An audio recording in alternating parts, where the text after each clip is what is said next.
본문은 이제 속죄일 제사와 관련된 규정을 말씀하고 있습니다. 레위기 내용 자체가 우리와 별로 상관이 없어 보이는 그런 내용들로 가득해 있어 보이지요. 그렇지만 하나님의 거룩한 백성들은 이 레위기의 말씀을 통해서 하나님의 뜻이 무엇인지, 하나님의 마음이 무엇인지 이런 것들을 우리는 조금이라도 발견하면 유익이 됩니다. 자, 회중 전체를 대상으로 하는 속죄일 제사와 그리고 일반 속죄 제사가 있습니다. 크게 두 가지 점에서 다릅니다. 첫째, 일반 속죄제에서 속죄 제물인 수송아지를 제물로 끌고 와서 회막 앞에서 잡습니다. 회중의 장로들이 여호와 앞에서 그 수송아지의 머리에 안수하고 그것을 잡고 제사장이 그 피를 가지고 성소에 들어가 피를 손가락으로 찍어 여호와 앞, 여기는 이제 지성소가 아니고 성소입니다. 여호와 앞 휘장 앞에 7번 뿌리고 그 피는 여호와 앞에 있는 제단 뿌린 분향단에 또 그 뿔에 바르고 나머지 피는 밖에 있는 번제단 밑에 다 쏟아 붓습니다. 제물의 기름을 다 떼어 제단 위에 불사르면 백성들의 죄는 다 사함을 받습니다. 그리고 나머지 수송아지 그 기름 내장 외에 그 가죽, 머리, 다리 이런 것들은 번제단에 태우지 않고 진영 밖에 정결한 곳으로 가지고 가서 그곳에서 다 불태워 버립니다. 이런 사실은 이제 진영 밖에 불태워지는 것은 예수 그리스도가 골고다 예루살렘 바뀌죠. 골고다 언덕으로 올라가서 다 태워지는 그러한 그 헌신을 우리가 또 볼 수도 있습니다. 반면에 이제 피와 관련해서 말씀을 드리면 일반 속죄제에서 피는 아까 말씀드린 제사장이 성소의 휘장에 피를 뿌린다면은 속죄일에 그 속죄 제물의 피는 대제사장이 앞에 이제 속죄 제사는 제사장이 그리고 속죄일은 대제사장이 그 피를 어디다 뿌리느냐 지성소 안에 들어와서 속죄소 위에 뿌리고 또 속죄소 밑에 뿌리게 된다라는 것이 다른 점이에요. 두 번째 다른 점은 속죄일 제사에는 2마리의 염소가 등장을 한다는 거예요. 한 마리는 백성들의 그 죄를 속죄하기 위해서 대제사장이 지성소 안에서 아까 수송아지 피를 뿌리듯이 그렇게 속죄소 위에 뿌리고 또 거기다 이제 제사를 드립니다. 그리고 나머지 한 마리는 아사세를 위한 염소가 되어서 모든 백성의 죄를 짊어지고 이제 사람이 없는 광야로 보내서 죽게 하는 그러한 염소가 됩니다. 이러한 두 가지 사실은 예수 그리스도께서 십자가에서 우리를 위하여 보여주신 속죄 사역입니다. 예수님은 흠없는 제물이 되어서 지성소 속죄소 위에서 보혈을 흘려 주셨음을 믿으시기를 바랍니다. 또 예수님께서는 아세셀 염소가 되어서 모든 인류의 죄짐을 지고 골고다 언덕에 올라가 죽으셨다라는 겁니다. 오늘 본문이 주는 교훈에 대해서 말씀을 드립니다.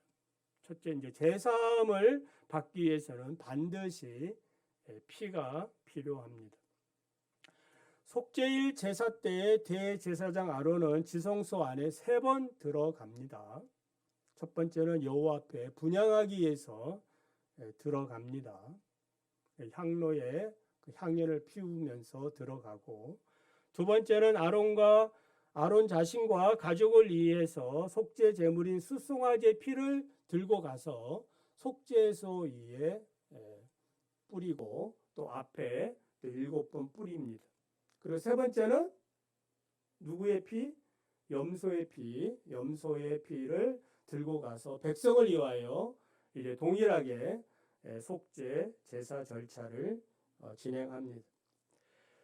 속죄 제물인 수송아지나 염소의 피가 속죄소 그 이와 앞에 뿌려진 것은 무슨 의미겠습니까? 우리 하나님의 그 공의로움을 만족시키는 그런 일이다. 그러니까 죄인이 공의로우신 하나님 앞에 제사함을 얻기 위해서는 피가 뿌려져야 한다라는 사실을 말해 줍니다. 그러니까 피가 죄를 사해 줍니다. 한번 따라해 볼까요? 피가 죄를 사해 준다.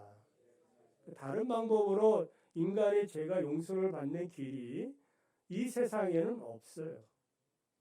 뭐 불교, 힌두교, 또 뭐 마호멧, 뭐 기타 이상한 종교까지 다 찾아봐도 피가 죄를 속한다. 이거는 예수 그리스도밖에 없어요. 다른 데는 없습니다. 그리고 죄 속함에 대해서도 말해주지 못해요. 오직 예수 그리스도뿐이에요. 히브리서 9장 22절에 피 흘림이 없이는 사함도 없느니라. 왜 피가 흘려져야 하느냐? 로마서 6장 23절 보면은 죄의 값은 사망이기 때문에 그럽니다. 그러니까 죄를 지은 모든 사람은 다 죄인이고 의인은 없지요. 그리고 그 죄의 대가는 사망이어야 한다 이 말이에요. 그러면 그 죽음에서 사망에서 우리를 구원하는 길은 오직 피밖에 없다 이 말입니다. 피 흘림이 없이는 불가능한 거예요. 이스라엘 백성들이 애굽에서 탈출할 때에 출애굽을 하죠. 그 10번째 재앙이 어떤 재앙입니까? 피를 발랐느냐 피를 바르지 않았느냐. 6월절 어린 양의 피를 바른 이스라엘 백성들, 그것도 믿는 사람들은 죽음의 사자가 넘어가죠. 피를 보고 넘어가는 거, 6월절이라는 뜻이죠. 패스오버, 넘어가다. 그러나 넘어가지 않는 사람, 죽음의 사자가 머무는 그 사람들은 피가 없는 사람들이에요. 조건은 딱 하나밖에 없습니다. 피가 있느냐 없느냐. 그래서 하나님께서는 그 피를 보고 자신의 공의를 만족시키는 겁니다. 비록 죄인이지만은 그 죄인이 하나님께서 제시해 주신 구원의 길에 대해서 뭐 한 거예요? 순종했기 때문에 그 순종함을 보고 그래 내가 너희 죄를 용서하노라 그렇게 하시는 거예요. 레위기 17장 11절에 육체의 생명은 피에 있으니라 내가 이 피를 너희에게 주어 제단에 뿌려 너희의 생명을 위하여 속죄하게 하였으니 생명이 피에 있으므로 피가 죄를 속하느니라. 오늘 우리가 드리는 이 예배는 어떤 예배가 되어져야 되겠어요? 피가 있는 예수의 피, 6월절 어린 양 예수 그리스도의 보혈의 피를 믿고 그 믿는 자들이 모여서 드리는 예배여야 할 줄 믿습니다. 그래 하나님이 우리 예배를 기뻐 받으시고 우리에게 은총을 내려주시는 겁니다. 피가 죄를 사하기 때문에 구약의 성도들은 자신의 피를 사함을 받기 위해서는 반드시 자기가 죽을 수 없으니까 짐승을 대신해서 죽이는 거예요. 그 피를 하나님 앞에 드립니다. 1년에 한 번 속죄일을 지키게 했고 그리고 수시로 죄 속함을 얻기 위해서 속죄제와 속건제와 번제를 드립니다. 자, 이렇게 드려진 소와 양 염소의 피는 불완전한 제물이죠. 왜 불완전합니까? 또 드리고 또 드리고 또 드려야 돼. 완전하면 한 번으로 끝날 텐데 또 반복해서 7월 10일이 되면은 매년 7월 10일이 되면 속죄일에 또 온 백성들이 대제사장 이런 또 퍼포먼스를 해야 한다 이 말입니다. 우리 하나님께서는 온 인류의 모든 죄를 단번에 씻을 수 있는 완전한 피를 준비해 놓으셨는데 여러분 잘 아시죠? 누구의 피예요? 예수님의 피입니다. 완전한 인간이면서 죄가 없으신 성자 하나님 예수님의 피를 하나님이 준비해 놓으셨어요. 예수님께서는 하나님의 이런 명령에 따라 순종하여 친히 인간의 몸을 입고 이 땅에 오셔서 보혈을 흘려 주신 줄을 믿으시기 바랍니다. 그래서 하나님의 공의가 이루어진 거예요. 그 하나님의 큰 사랑을 십자가를 통해서 보여주신 거예요. 누구든지 그리스도의 제사함을 믿는다면은 이 사람은 자신의 짐승의 피를 의지하지 않고 짐승의 피를 그걸 들고 하나님 앞에 나갈 필요는 없게 되어졌다라는 것입니다. 예수님은 우리가 하나님 앞에서 완전한 제사함을 받고 생명을 받을 수 있는 길을 열어놓으셨어요. 히브리서 10장 19절 20절을 보면 그러므로 형제들아 우리가 예수의 피를 힘입어 성소에 들어갈 담력을 얻었나니 그 길은 우리를 위하여 휘장 가운데로 열어놓으신 새로운 살 길이요 휘장은 곧 그의 육체니라. 무슨 말이에요? 예수님이 십자가에서 돌아가셨을 때 성전 휘장이 위에서부터 아래로 쭉 찢어지는 그런 사건이 발생을 했습니다. 이 사건은 바로 그리스도의 죽음으로 성소와 지성소를 가로막는 그 가로막인 휘장이 이제 제거가 됐다라는 거예요. 예수 그리스도는 자신의 육체를 휘장 삼아서 자신의 생명을 찢은 거예요. 자신의 육체를 가른 거예요. 그 가른 사이를 통하여 마치 홍해에 그 육지가 나듯이 예수님의 그 육체를 그 가른 사이로 살 길이 생겼다 이 말이에요. 믿으시면 아멘. 그러니까 그 길로 걸어가면 여러분들은 삽니다. 영육이 삽니다. 질병도 치유를 받고 마음의 모든 고통스러운 문제도 치유받아요. 보혈의 능력입니다. 그래서 예수님 마태복음 26장 28절에서 이것은 제사함을 얻게 하려고 많은 사람을 위하여 흘리는 바 나의 언약의 피니라. 두 번째, 제사함을 받기 위해서는 기도의 향연이 필요합니다. 11절 12절을 보면 아론은 자신과 권속의 죄를 속하기 위하여 속죄 제물을 잡아 그 피를 가지고 지성소 안에 들어갈 때에 먼저 향로에 향을 피웁니다. 그러니까 향연을 그러니까 속죄소 안에 그 연기로 그 향의 연기로 가득 채웠다 이 말이에요. 가득 채운 이유는 무엇이에요? 그 13절을 보면 여호와 앞에서 분향하여 향연으로 증거계 위 속죄소를 가리게 할지니 그리하면 그가 죽지 아니하리라. 그러니까 향연 없이 그냥 뭐 들어가면 죽는다는 거예요. 그러니까 향연이 무슨 역할을 하는 거예요? 뿌옇게 그 안을 가득 채워서 하나님의 진노를 피하게 하는 그런 역할을 하고 있다라는 것을 알 수가 있어요. 지성소는 하나님의 영광이 가득한 곳입니다. 거룩한 곳이에요. 그곳에 죄인이 함부로 들어갔다가는 죽지요. 그렇지만 향연으로 인하여 하나님이 말씀한 대로 여러분 향연이 뭐예요? 그 분향단의 그 향은 성도들의 기도라.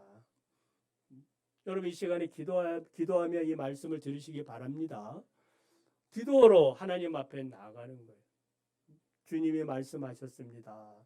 사는 길을 말씀했기 때문에 그 사는 길을 선택해서 가는 것이 믿음이에요. 그래서 향연이 가득할 때 공의의 하나님 앞에서 죄인이 살 수 있는 것이고 이 향연은 그리스도의 중보 기도를 의미한다라고도 말할 수 있어요. 죄인된 우리가 하나님의 공의와 심판대 앞에서 두려워하지 않고 담대히 나갈 수가 있는 그 이유는 무엇 때문이에요? 나를 위하여, 여러분을 위하여 기도하시는 예수 그리스도가 계시기 때문이다. 믿으시면 아멘. 그 주님의 은혜의 덕이에요. 목사가 이렇게 지금 고개 쳐들고 뻣뻣하게 여러분에게 설교할 수 있는 것도 내가 잘나서가 아니라 예수 그리스도께서 나를 구원하시고 목사로 세워주셨기 때문에 지금 이 역할을 하고 있는 거예요. 히브리서 7장 25절에 그러므로 자기를 힘입어 하나님께 나아가는 자들을 온전히 구원하실 수 있으니 이는 그가 항상 살아계셔서 그들을 위하여 뭐한다? 간구하심이라. 우리 주님이 여러분을 위하여 간구하신다는 거예요. 말할 수 없는 탄식으로 성령께서 친히 간구하신다는 거예요. 주님이 간구하시는 겁니다. 그리고 중요한 것이 17절에 나오는데 17절을 보면은 대제사장이 지성소에서 속죄 사역을 하러 들어갈 때에 자기의 그 권속과 온 회중을 위하여 속죄하고 나오기까지 그 누구도 해막 안에 있어서는 안 된다.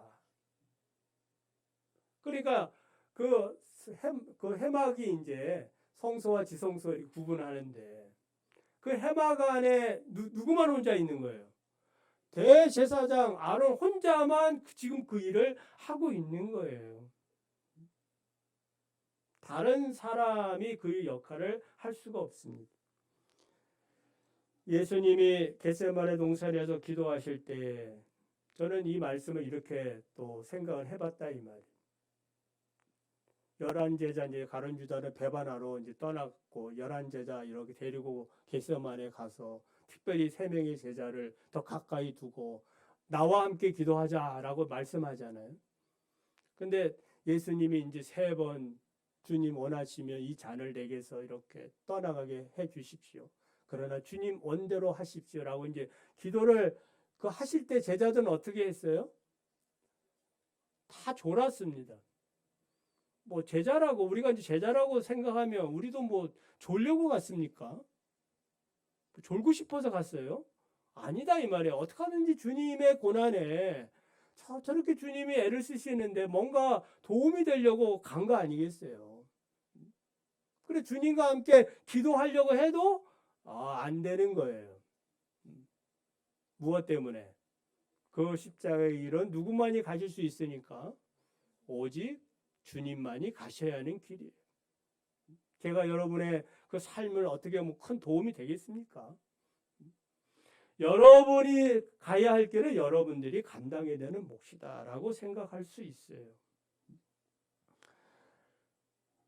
골고다 언덕에 올라가시는 예수님, 오직 십자가 자기가 지고 가야 돼요. 잠시 구레네 시몬이 십자가 대신 진 적도 있지만은 그러나 십자가에 올라가실 분은 누구예요? 예수 그리스도 한 분뿐이시다.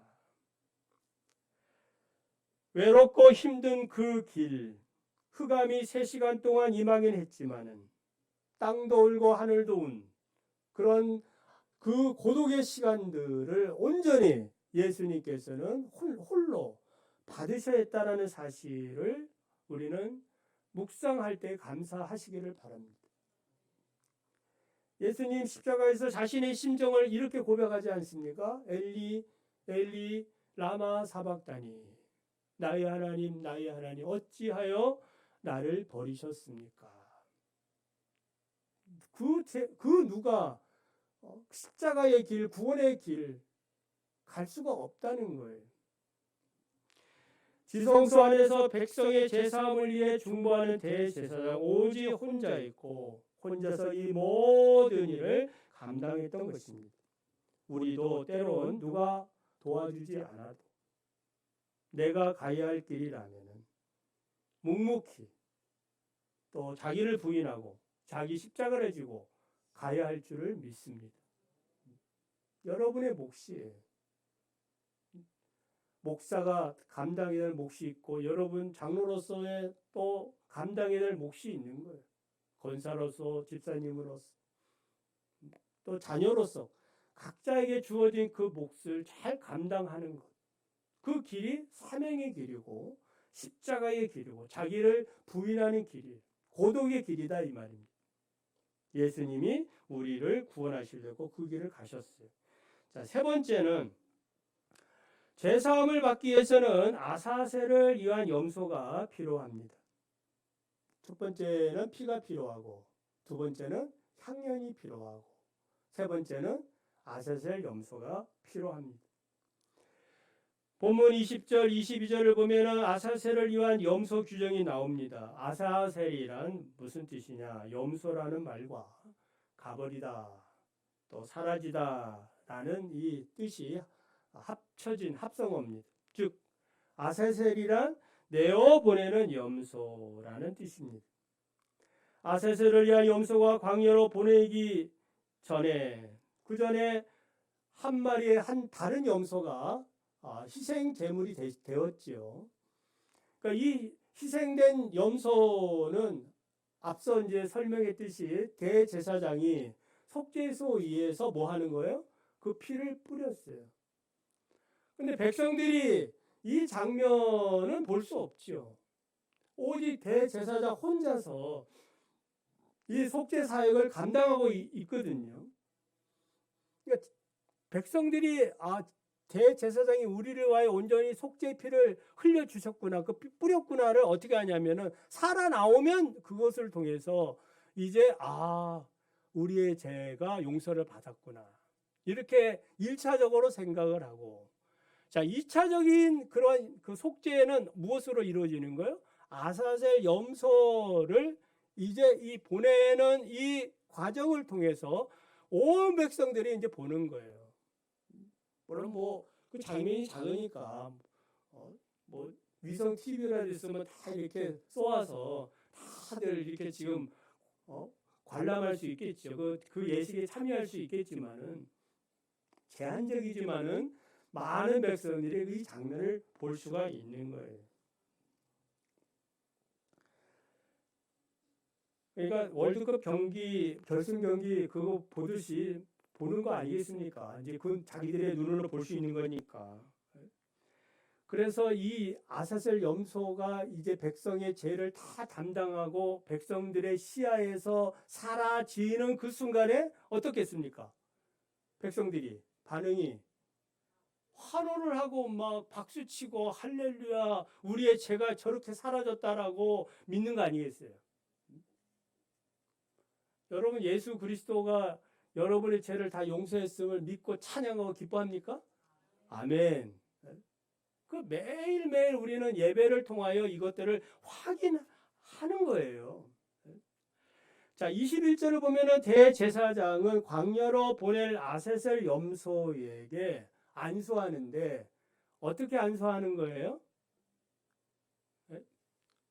거기에 특별히 두 손으로, 요 장면이 중요한 거예요. 두 손으로. 다른 속죄나 그 염소의 어떤 그 죄의 정가를 할 때에 거기에 그런 단어가 없어요. 그 말은 무슨 뜻이에요? 일반적으로 한 손을 했다 이 말이거든. 한 손으로. 한 손으로. 안수. 우리가 두 손으로 하는 거 더 특별한 게 올 때 두 손으로 이렇게 하지 않습니까? 자, 정가. 그 안수의 의미는 두 가지 의미가 있다 있죠. 죄의 정가고 두 번째는 대신 죽음이에요. 그래서 대제사장 아론이 두 손으로 그 아사셀을 위한 염소의 머리에 얹고 이제 기도합니다. 자, 기도할 때 기도의 내용이 기록되어 있죠. 이스라엘 자손의 행한 모든 불의와 그 범한 모든 죄를 아뢰었다. 그러니까 잠시 이렇게 손 얹었다가 끝나는 게 아니라 그 장시간 기도했다는 소리 아니에요. 이스라엘 백성들이 그동안에 하나님 앞에 했던 그 죄악들을 구구절절 낱낱이 다 아뢰는 거예요. 생각나는 대로 다 아뢰는 거예요. 빠진 것이 있으면 안 되니까. 왜? 그 빠지면은 죄 용서를 받지 못하거든. 빠진 것이 없이 낱낱이 생각나는 대로. 그러니까 아론은 그 기도를 위하여 엄청난 준비를 했을 거라고 생각이 들어요. 빠뜨리면 안 되거든. 여러분, 제가 만약에 축복의 권세가 있어서 여러분을 축복하는데 한 사람을 빠지면 안 되지 않습니까? 그러면 그 축복을 여러분이 받지 못해요. 그러면 여러분이 생각할 때는 어떻게 해요? 그거 빠지면 안 되지 않습니까? 그걸 생명처럼 지금 여기고 있는 거예요. 제가 그 오래전에 복음학교 그 유명한 이제 복음학교가 있거든요. 그 이제 월요일부터 토요일까지 가서 꼬박 그 이제 교육을 받는데 복음학교예요. 거기서 이제 중요하게 강조하는 것이 죄를 낱낱이 고백하는 그걸 강조를 많이 해요. 왜냐하면 죄를 낱낱이 고백해야 비로소 예수님을 만나기 때문에 죄 용서를 받는 확신을 가지기 때문에 목사든 일반 성도든 상관없어요. 낱낱이 고백해야 되는 거예요. 그래서 복음이 주는 자유함, 그리스도 예수님이 주시는 그 자유함을 누리게 하는 데 목적이 있는 거예요. 질병도 치유되고 마음의 병도 치유가 되는 거예요. 자신의 죄를 낱낱이 고백할 때. 자, 여러분은 어떻습니까? 우리가 하나님 앞에 예배를 드리는데, 자, 뭐 낱낱이 뭐 고백을 합니까? 아니면 두리뭉실 그냥 뭐 이렇게 왔다가 그냥 뭐 가려고 하십니까? 이왕이면 예배를 통하여 내가 제사함을 받는 시간이라고 믿으면 낱낱이 사람들에게 말할 필요는 없겠지만은 주님 앞에 내가 생각나는 대로 낱낱이 고백해야 될 줄 믿습니다. 자수하여 뭐하라? 예, 너무 잘하십니다. 자수해서 강명을 찾는 거예요. 자수해서 강명을 찾으려면 뭐 해야 되는 거야? 낱낱이. 그리고 이렇게 수사관들이나 이렇게 또 뭐 이렇게 조사할 때 뭐 다른 거 없습니까? 이렇게 묻지 않습니까? 제가 젊었을 때 꿈이 검찰 되는 게 꿈이었는데 그게 너무 멋있었거든요. 그래서 뭐 법책도 이렇게 뭐 사법고시까지는 뭐 못하고 그 책을 형사수법, 형법 이런 책들을 끼고 다닌 적도 있었어요. 뭐 생각나는 거 없습니까? 조사하면 다 나옵니다. 조사하면 나옵니다. 그러니까 하나님 앞에서 낱낱이 고백하라는 거예요. 그래서 자영을 얻으라는 거예요. 그러니까 아론이 하나님 앞에 기도할 때에 백성들의 이 죄가 하나도 빠지지 않도록 안타까움의 마음을 가지고 기도하는 거예요. 여러분 누군가 우리 예수님 우리를 위해 기도하시고 또 우리가 우리 성도들을 위하여 가족들을 위해 기도할 때에 그런 마음으로 기도하는 줄을 믿습니다. 안타까운 마음을 가지고. 왜냐하면 이 죄가 해결돼야 질병도 해결되고 마음의 병도 고침을 받기 때문이에요. 자, 끝으로 23절, 24절을 읽지는 않았지만 속죄의 은총을 입은 자는 온전한 헌신의 삶을 살아야 합니다. 대제사장 자신과 그 권속과 온 회중을 위한 속죄제가 아세셀 염소를 추방함으로 그가 사라짐으로 이제 백성들이 이제 기뻐하고, 자 그리고 나서 번제를 다시 드린다 이 말. 여러분 번제는 이제 자주 강조하죠. 새벽에 이제 말씀을 듣는 분들은 그리스도 안에서 속죄 은총을 받은 사람들이 이제 하나님 앞에 뭐 하는 거예요? 헌신과 충성을 다하겠다라는 그 제사가 번제. 고린도전서 6장 20절에 값으로 산 것이 되었으니 그런즉 너희 몸을 하나님께 영광을 돌리라. 아멘. 속죄일이 보여준 것은 바로 예수 그리스도의 완전한 속죄입니다. 예수님은 우리의 속죄 제물로, 속죄의 피로, 그리고 향연으로, 그리고 아세셀 염소로 우리를 위하여 죽으셨습니다. 희생을 하셨습니다. 죄의 짐을 지고 골고다 언덕에 올라가셨습니다. 바울은 로마서 8장 1절 2절에서 그러므로 이제 그리스도 예수 안에 있는 자에게는 결코 정죄함이 없나니 이는 그리스도 예수 안에 있는 생명의 성령의 법이 죄와 사망의 법에서 너를 해방하였느니라. 이제 저와 여러분은 더 이상 죄의 노예가 아닙니다. 마귀의 종도 아니에요. 예수 그리스도를 우리가 마음으로 영접하고 믿으면 하나님의 거룩한 은혜의 보좌 앞에 담대히 나아갈 수가 있는 기도자가 될 수가 있는 거예요. 그래서 이 믿음으로 하나님 나의 기도를 들어주세요. 나의 질병을 고치시고 나를 이번에 반드시 또 합격할 수 있도록 도와주시고 또 하나님께서 나에게 지혜를 주셔서 또 뛰어난 탁월한 능력들을 허락해 주십시오. 내가 하는 모든 일에서 두각을 나타낼 수 있도록 하나님 도와주십시오. 기도할 자격이 생긴다 이 말이. 왜요? 제사함을 받았기 때문에 그런 것입니다. 그래서 거룩하신 하나님과 날마다 동행하며 사시기를 간절히 원합니다.